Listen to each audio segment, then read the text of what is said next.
topic is changes in agriculture.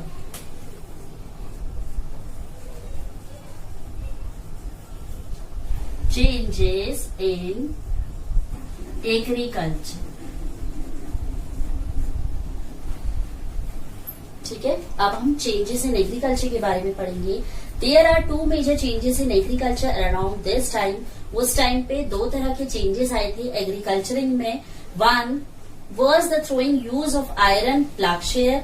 अब पहला जो चेंज हुआ था एग्रीकल्चरिंग में, पहला क्या हुआ था, जो प्लागशेयर खुदाई करने वाला जो होता है, ठीक है, वो किसका, पहले जो वुड का होता था वो किस में कन्वर्ट हो चुका था, आयरन में. यानी कि आयरन के प्लागशेयर आने लगे थे, ठीक है, यूज करने लगे थे लोग. This mean that heavy clay soil could be turned over better than with a wooden ploughshare. अब क्या होता था, जो वुडन की प्लागशेयर होती थी वो ज्यादा हैवी नहीं हो पाती थी, जिससे सॉइल अच्छे से डिगिंग नहीं हो पाती थी और जिसकी वजह से क्रॉप्स इतनी अच्छी नहीं हो पाती थी. जो आयरन की प्लागशेयर आने लगे उससे क्या होने लगा, वो हैवी होता था, खुदाई करने में इजी गोइंग होता था, वो इजीली डिगिंग हो जाती थी और अच्छी खासी क्रॉप्स हो जाती थी. So that more gain could be produce. तो क्या होने लगा, आयरन प्लागशेयर से ज्यादा क्रॉप्स होने लगी. Second, people began transplanting paddy. This meant that instead of scattering seed on the ground from which plants would sprout, saplings were grown and then planted in the field. This led to increased production as many more plants survived.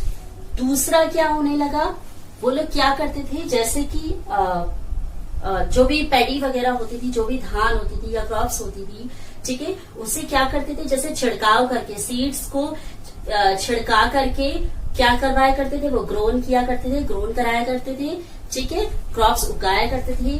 लेकिन इसकी जगह पे उन्होंने क्या करना शुरू करा, छोटे छोटे प्लांट्स को लगा करके उन्हें उगाना शुरू करा, ठीक है, जिससे कि क्या होने लगी, जो प्रोडक्शन है वो इंक्रीज होने लगी, बढ़ने लगी.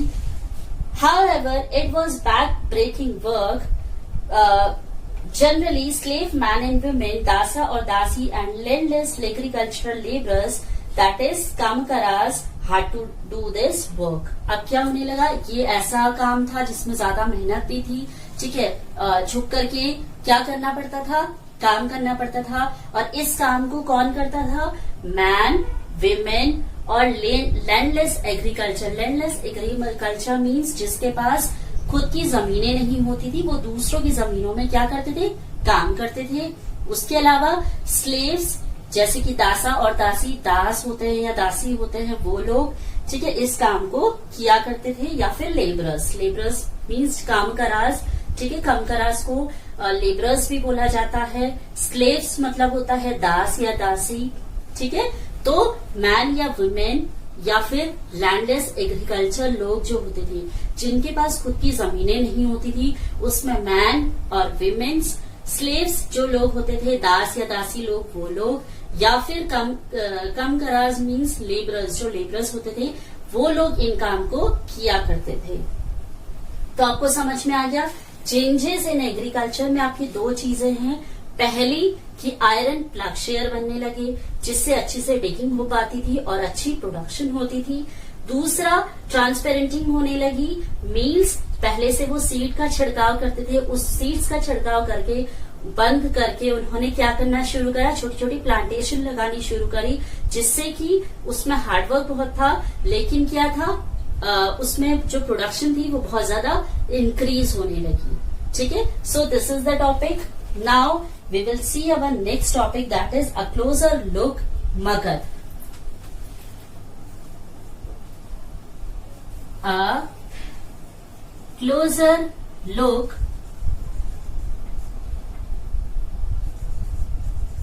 Magad. Okay, a closer look Magad. अब इसमें क्या है, see find Magadha on map 4 page number 57. Page number 57 में जो मैप 4 दिया हुआ है उसमें आपको, उस मैप में आपको मगध मिल जाएगा. Magadha become the most important mahajanapada about 200 years. Magadha जो है वो बहुत ही इम्पोर्टेंट महाजनपद माना जाता है। ठीक है, कब से? 200 ईयर्स से। Many rivers such as the Ganga and Son flowed through Magadh. क्यों माना जाता है? क्योंकि वहां से बहुत सालों से गंगा और सन वहां से फ्लो होती है, बहती है मगध से। दिस वॉज इम्पोर्टेंट, इसीलिए क्या है, वहां पर रिवर्स बहती हैं, फ्लो होती हैं, जिसकी वजह से आपका ट्रांसपोर्टेशन हो जाता है, यानी कि शिप्स वगैरह, बोट्स वगैरह चल सकती हैं।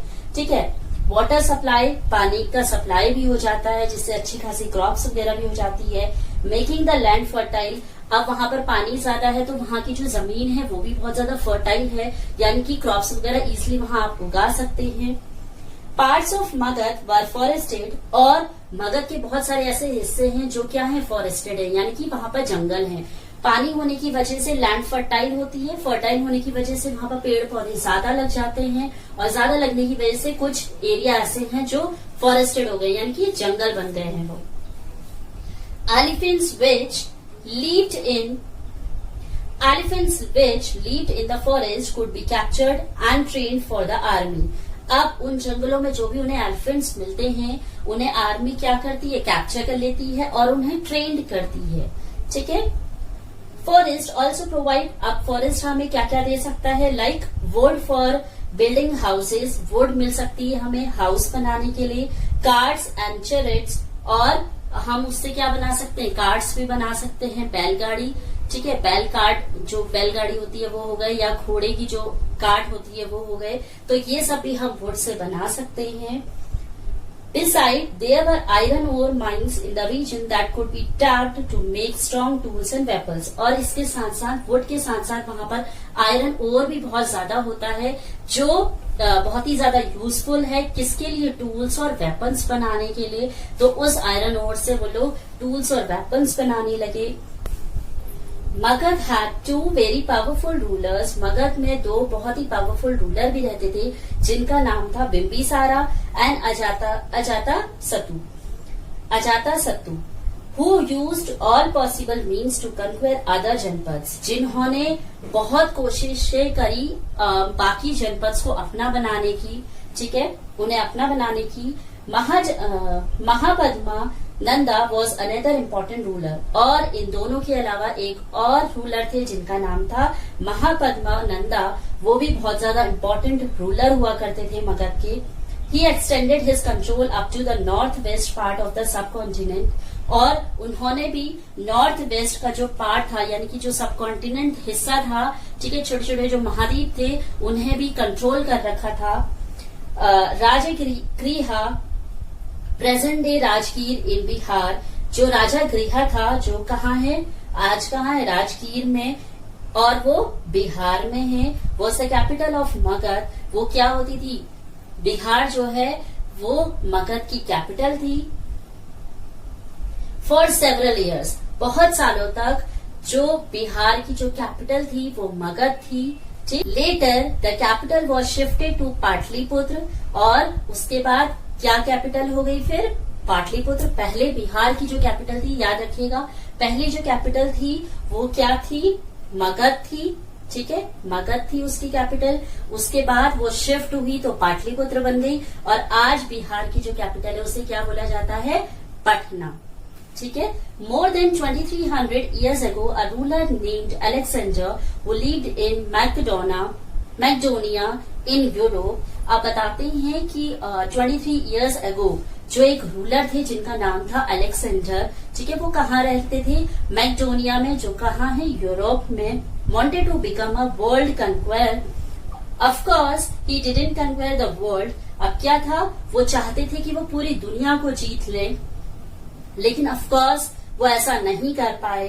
But did conquer parts of Egypt and West Asia, लेकिन वो पूरे वर्ल्ड को तो नहीं जीत पाए, लेकिन जो इजिप्ट था और जो वेस्ट एशिया साइड था उस हिस्से को उन्होंने जीत लिया था, कंट्रोल कर लिया था। And came to the Indian subcontinent reaching up to the banks of Beas. अब वो इजिप्ट और वेस्ट एशिया के बाद इंडिया भी पहुंच गए थे, इंडिया को भी वो जीतना चाहते थे, अपना बनाना चाहते थे। ठीक है, तो वो उन्होंने क्या करा, जो रिवर बीस थी, ठीक है, जो रिवर बीस थी वो वहां तक तो पहुंच गए थे, वहां तक तो उन्होंने अपना कब्जा कर लिया था, कन्क्वायर कर लिया था। When he wanted to march further eastwards, his soldiers refused. अब 20 से जब वो आगे अपना कन्क्वायर करना चाहते थे, यानी कि अपना कब्जा करना चाहते थे, कहां पर, ईस्ट वर्ड साइड में, तो क्या हुआ, उनके जो सोल्जर्स थे उन्होंने लड़ाई लड़ने के लिए मना कर दिया, सोल्जर्स ने आगे बढ़ने से मना कर दिया, मीन्स उन्होंने कह दिया कि वो आगे नहीं बढ़ेंगे। They were scared as they had heard that the rulers of India had vast armies of foot soldiers, chariots and elephants.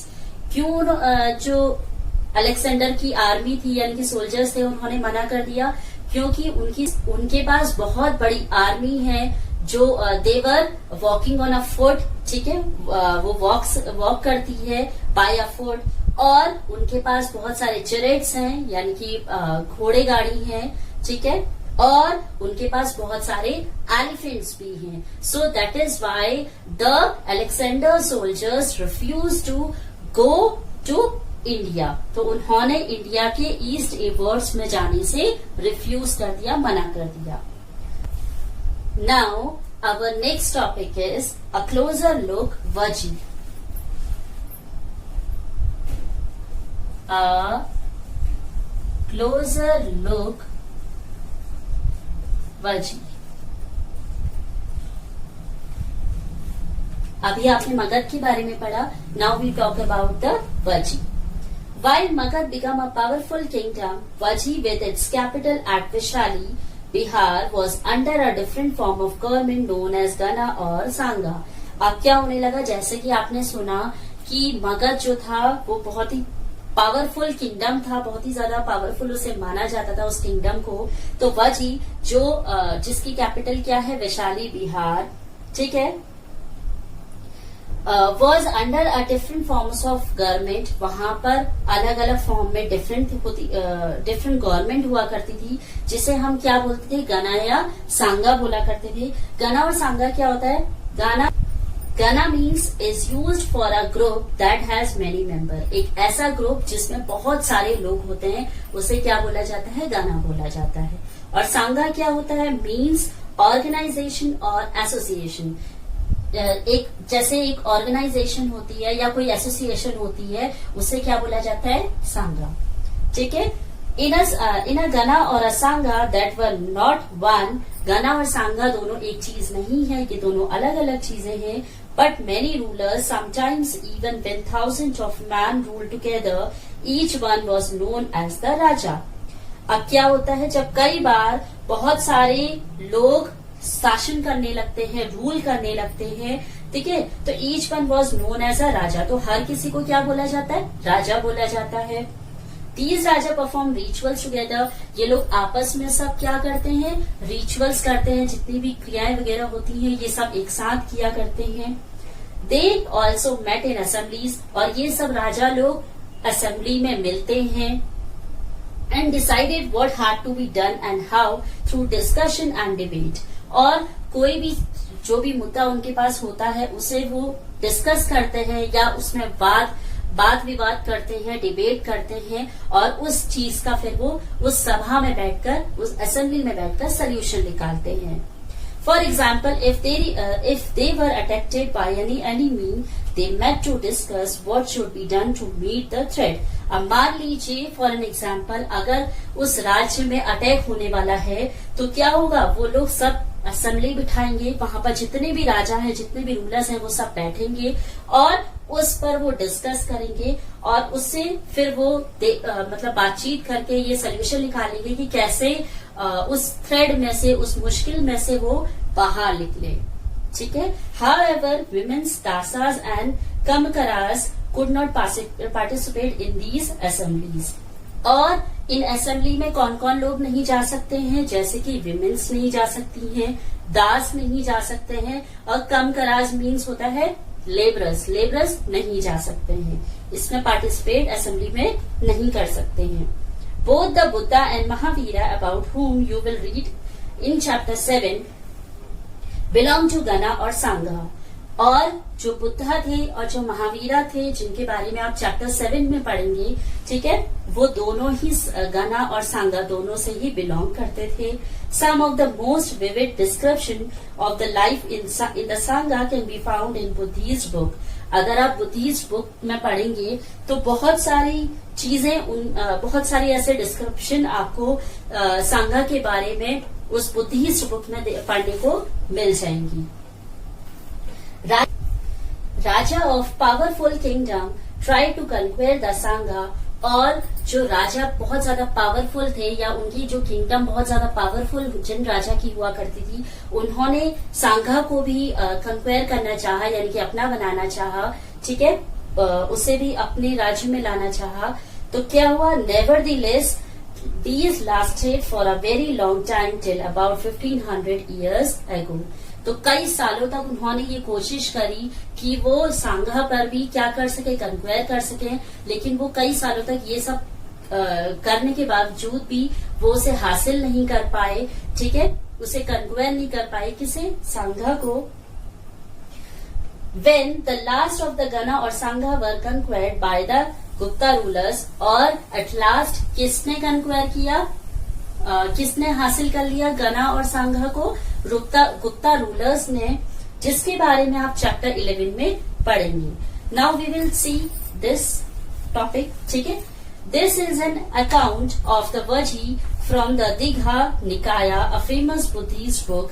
आपको एक बुद्धिस्ट बुक है, ठीक है, बहुत ही ज्यादा फेमस बुद्धिस्ट बुक है, जिसमें आप वजी के बारे में पढ़ेंगे, जो कहाँ से है, दीघा निकाया से, which contain some of the speeches of Buddha, जिसमें आपको बुद्धा के बारे में कुछ स्पीच दी हुई है, जहां पर उन्होंने, बुद्धा ने कुछ बोला है, स्पीच दी हुई है। These were written down about, और ये कब लिखी गई थी, 2300 years ago। Ajatashatru and the वजी। अब अजातशत्रु और वजी के बारे में आपको बताया है। Ajatashatru wanted to attack the Vajji. जो अजातशत्रु था वो वजी पर अटैक करना चाहता था। He sent his ministers name Vassakara to the Buddha to get his advice on the matter. अब क्या हुआ, अजातशत्रु ने अपना मिनिस्टर, जिसका नाम था वसाकारा, उसको बुद्धा के पास भेजा और मतलब एडवाइस लेने के लिए कि वो कैसे वजी पर अटैक कर सकता है, इसलिए वसाकारा को बुद्धा के पास भेजा। The Buddha asked whether the Vajjis meet frequently in full armies. तो बुद्धा ने पूछा क्या वजी सारी असेंबलीज में जाते हैं। When he heard that they did, he replied that Vajis would continue to prosper us as long as। तो क्या हुआ, बुद्धा ने जैसे ही सुना कि हाँ वजी सारी असेंबलीज में जाते हैं, तो बुद्धा ने क्या बोला कि ही रिप्लाइड दैट वजी कोड कंटिन्यू। तो वजी जो है वो सालों तक क्या करेंगे, कंटिन्यू करेंगे, बिकॉज मतलब as long as he will continue, वो कंटिन्यू करेंगे। क्यों, they held full and frequent public assemblies, क्योंकि वो सारी ही असेंबलीज में जाते हैं। फ्रीक्वेंटली पब्लिक जो असेंबलीज हुआ करती थी, उस असेंबली में वो जाया करते थे। They met and acted together, वो सबसे मिलते थे और उनकी बातों को सुनते थे, एक्ट किया करते थे, सबके साथ रहा करते थे। दे फॉलोड एस्टैब्लिश रूल, और उन्होंने मतलब जो रूल्स बनाए गए थे उन्हें भी फॉलो वो करते थे। They respected, supported and listen to elders, और वो सबकी रिस्पेक्ट करते थे, सबकी सुनते थे बातों को, ठीक है, और सबको अपने से बड़ों को सपोर्ट किया करते थे और उनकी रिस्पेक्ट किया करते थे और उनकी बातों को सुनते थे। Vajjis women were not held by force and capture, और वजीज की भी जितनी भी विमेन्स होती थी वहां पर उन्हें कैप्चर नहीं किया जाता था या फिर उन्हें फोर्स नहीं किया जाता था। Chaityas local shrines are maintain in both towns and villages, और चेतास यानी कि उनके जितने भी लोग थे, चाहे वो टाउन्स हो विलेजेस में हो, उन्हें मेंटेन रखा जाता था साथ में। By saints who followed different beliefs were respected and allowed to enter and leave the country freely। और जितने भी सेंट थे उनका ये मानना था कि वर रिस्पेक्टेड, उन सबको मतलब जितने भी वाइस संत थे, यानी कि संत लोग जो होते हैं, बुद्धिमान संत लोग जो होते हैं, उनको भी क्या करा जाता था, बहुत ज्यादा रिस्पेक्ट दी जाती थी और उन्हें इस बात के लिए अलाउ किया गया था कि वो कहीं भी किसी भी जगह पर किसी भी कंट्री में फ्रीली जा सकते हैं। ठीक है। In what ways that was वजी सांगा डिफरेंट फ्रॉम द अदर महाजनपद। इसी वजह से जो वजी सांगा था वो बाकी जनपद से बहुत ज्यादा डिफरेंट था। Try and list at least 3 differences. तो ऐसे ही आपको 3 डिफरेंसेस बताने हैं। Now last we talk about elsewhere. Find Greece and Athens in your atlas. अब अपने एटलस में ग्रीस और एथेंस देखेंगे। Around 25 years ago the peoples of Athens set up a form of government. जो अराउंड, ये कब की बात है, 25 years ago पहले की बात है, जहां पर एथेंस के जो लोग थे उन्होंने अपनी गवर्नमेंट सेटअप करी थी, which was called as democracy, जिसे डेमोक्रेसी बोला जाता है, विच लास्टेड फॉर अबाउट, जो कब तक थी, लास्ट 200 years ago। All free man over the age of 30 were recognized as full citizen. और जो 30 years तक के जो मैन थे उन्हें फुल सिटीजन माना जाता था। This was an assembly that met at least 40 times a year to decide on important matters। और जो असेंबलीज हुआ करती थी उसमें ये लोग शामिल हुआ करते थे, ठीक है, इंक्लूड हुआ करते थे। और 40 times a year, यानी कि ईयर में 40 times वो मीटिंग हुआ करती थी, जहां पर वो लोग बैठकर इम्पोर्टेंट मैटर्स पे डिस्कस किया करते थे। All citizens could attend these meetings. जितने भी सिटीजन होते थे, यानी कि 30 अबव जो होते थे, वो सारे ही लोग इस मीटिंग को अटेंड किया करते थे। Appointments for many positions were made through lottery. जितनी भी पोजीशंस के लिए अपॉइंटमेंट होती थी, ठीक है, वो लॉटरी के थ्रू की जाती थी। All those who wanted to be chosen gave in their names and then some were selected through lotteries। जो भी उस पोजीशन को लेना चाहता था वो क्या करता था, अपना नाम दिया करता था और लॉटरी के थ्रू उसको सेलेक्ट करके, जो भी मतलब सेलेक्ट करके जो भी निकलता था उसे उस चीज के लिए अपॉइंट कर दिया जाता था। Citizens were expected to serve in the army and navy.